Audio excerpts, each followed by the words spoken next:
Tuttle, the real estate guy with Coldwell Banker Heritage and Legacy Management Services with your residential real estate market report for November 2025.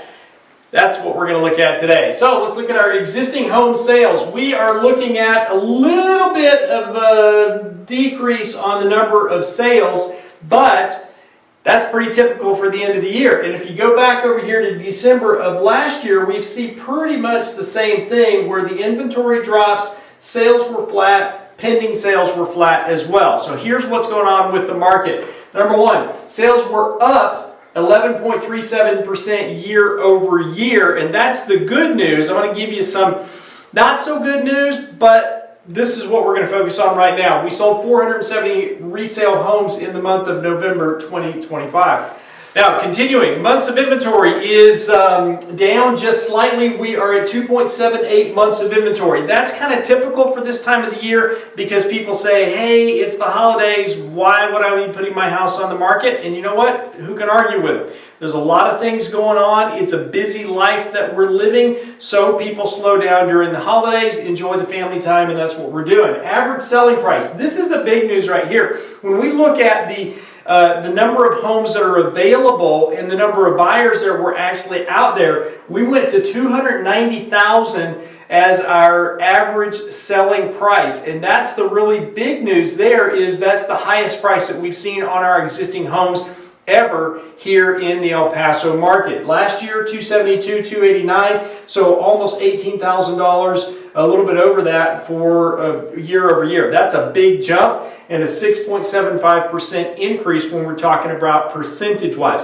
When I come to the FHFA report, remember that because it's going to show you a little bit different thing. Average size of the home also up, 1,900 square feet. We went from 1,833 last year to this year at 1,900, and that put the price per square foot at $151.94. So those are big numbers for the El Paso market. But again, the big news, as we see here, is the price at $290,674 with an average days on market of 56 compared to 76 last year.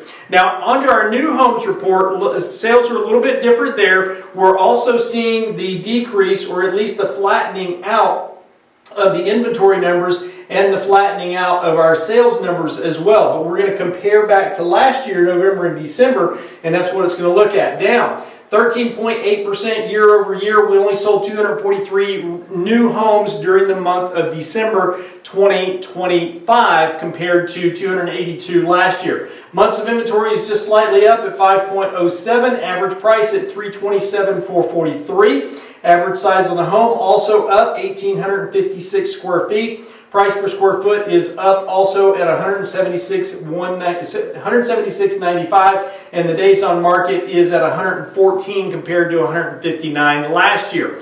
Now, I told you a second ago, when we get to the FHFA report, I'm going to show you some different data. So let's move on to that. This came out at the 1st of December, end of November, and this shows that over the last 20 years, going back to 2005, we've had a 131% increase. That's over time. That includes the years where we had the mortgage meltdown of 07, 08, 09, and 10, negative in 2014, and now negative here in the first 3 quarters of 2025. Now, these are existing home sales, and what the Federal Housing Finance Agency does is they track these sales year over year, and they go back and they say, okay, what did it sell for?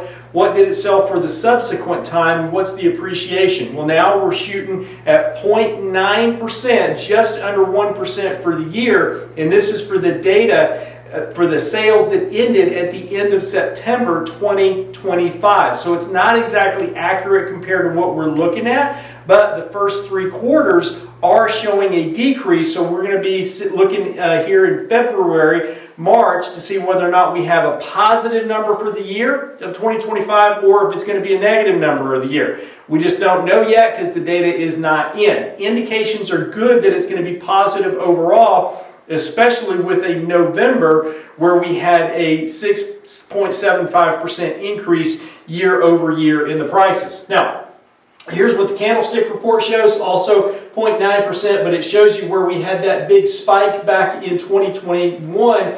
These are the COVID years here where we had about a 50% increase in our value over a 3 to 4 year period of time. Now, our neighbors to the north in Las Cruces and over to the west in Santa Teresa and Sunland Park, they're seeing just a little bit different, where they're actually at 1.8% increase for the first 3 months of the year, where we're seeing a 0.9% decrease. So even though it's essentially the same market, the Federal Housing Finance Agency looks at them as two separate markets, but we're seeing a little bit positive numbers over there. And then, of course, here is our candlestick report at a 1.8%. Now, the mortgage rates average 6.04. It's settling in there in the high fives, low sixes. Zillow's reporting at 6.04 for a 30-year mortgage here in the United States. 30-year fixed FHA at 6.12, and the VA, for those of us, those veterans around, not me, but the others, 5.52. There is a big bargain for the veterans out there, and they can save a ton of money by going on the VA loan as opposed to going to a conventional or an FHA. Here is what the Dow Jones is doing, and if you look over here, the negative numbers are in the 1 year, where the small cap and the mid caps are negatives. Everything else is positive right there. I still like real estate because I understand it, and we're providing housing for people, and I can encourage you as we get into next year, 2026, and we start teaching our house for every child. You're going to want to learn about this stuff as to how my wife and I were able to pay for 2 weddings because we bought a house 20 years ago, and that investment paid off to where we could pay for the 2 weddings in Q4 of 2025. Yes, I'll accept your sympathy on that, but the boys are good, the girls are good, everybody's good. Now, our 3 key takeaways. Number 1, mortgage interest rates appear to have evened out, and it appears that the buyer activity is kind of evening out as well, especially as we get in here into the holiday season of December and then on into January next week. Home buyers have more inventory to choose from. This is the same thing that I said last month. They've got a lot of houses to choose from, and that's creating indecision for some people because they have so many choices. And then they're wanting better prices. So we might see a decrease in prices. We might see an increase. Who knows? But when the people have more choices, they sometimes stagnate because they've got the analysis paralysis.